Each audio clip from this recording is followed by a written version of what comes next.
दोस्तों नमस्कार। आज का वीडियो थोड़ा अलग है क्योंकि मार्केट से जुड़ी कुछ ताज़ा अपडेट्स हैं जो हर इन्वेस्टर को जाननी ही चाहिए। अगर आप शेयर मार्केट, म्यूचुअल फंड या फॉरेन इन्वेस्टमेंट को लेकर थोड़ा भी सीरियस हैं तो आज का वीडियो पूरा ध्यान से सुनिएगा, क्योंकि इसके बाद आपको मार्केट की बड़ी तस्वीर समझ में आने वाली है। तो चलिए शुरू करते हैं। देखो, इलारा कैपिटल की एक नई रिपोर्ट आई है। उसमें उन्होंने साफ साफ कहा है कि फॉरेन इन्वेस्टर्स यानी एफआईआई अब दोबारा से इंडियन मार्केट में रिटर्न कर सकते हैं। मतलब जो पिछले 1.5 साल से लगातार बिकवाली कर रहे थे, अब वो धीरे धीरे दोबारा से खरीदारी शुरू कर सकते हैं। और इसके पीछे के कारण भी रिपोर्ट में साफ बताए गए हैं। पहला कारण, वैल्यूएशन अब मीडियम लेवल पर आ चुका है। मतलब मार्केट ना तो बहुत महंगा है और ना ही बहुत सस्ता। पहले की तुलना में प्राइस और टाइम दोनों का करेक्शन हो चुका है। और भाई याद रखो, जब मार्केट महंगा नहीं रहता तो स्मार्ट मनी एंट्री करती है। दूसरा कारण, इंडियन इकोनॉमी की स्ट्रेंथ।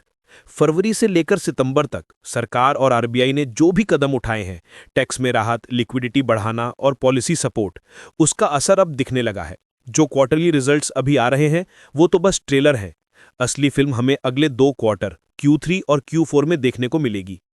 तीसरा कारण, ग्लोबल स्टेबिलिटी। अब इंटरनेशनल मार्केट्स में थोड़ी राहत दिख रही है। भारत कई देशों के साथ नए एफटीए यानी फ्री ट्रेड एग्रीमेंट्स पर काम कर रहा है।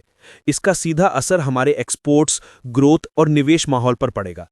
अब जरा सोचिए, एक तरफ वैल्यूएशन मीडियम पर है, दूसरी तरफ इकोनॉमी रिकवर कर रही है और तीसरी तरफ एफआईआई की हल्की हल्की बाइंग दिखने लगी है। तो क्या ये early sign of market recovery नहीं हो सकता? बिल्कुल है। लेकिन एक दिलचस्प ट्रेंड भी चल रहा है। पिछले कुछ महीनों से मार्केट का पैटर्न कुछ ऐसा दिखा है कि हर महीने की शुरुआत में मार्केट ऊपर जाता है और महीने के आखिर में गिर जाता है। अब देखना यह है कि अक्टूबर में यह ट्रेंड टूटता है या जारी रहता है। अब बात करते हैं म्यूचुअल फंड इंडस्ट्री की। इलारा कैपिटल ने अपनी रिपोर्ट में लिखा है कि 2018 के बाद पहली बार ऐसा हो रहा है कि ज्यादातर इक्विटी म्यूचुअल फंड्स के 1 ईयर रोलिंग रिटर्न्स नेगेटिव हो गए हैं। मतलब 7 साल में पहली बार ऐसा हुआ है कि अधिकांश स्कीम्स माइनस में हैं। अब कई लोग घबरा रहे हैं कि यह तो बुरी खबर है, पर मैं कहता हूं यह अच्छी खबर है, क्योंकि यही वो समय है जब कमजोर इन्वेस्टर्स मार्केट से बाहर हो जाते हैं और मजबूत इन्वेस्टर्स टिके रहते हैं। याद रखो, जब मार्केट डराता है वहीं से पैसा बनता है। अब चलते हैं तीसरी रिपोर्ट की तरफ। एक स्टार्टअप है फिनप्रिंट, जो वेल्थ एडवाइजरी सर्विस देती है। इन्होंने एनालिसिस किया कि अलग अलग म्यूचुअल फंड कंपनीज की स्कीम्स में ओवरलैप कितना है। मतलब अलग अलग स्कीम्स में कितने सेम स्टॉक्स बार बार डाले गए हैं। और रिजल्ट चौंकाने वाला है।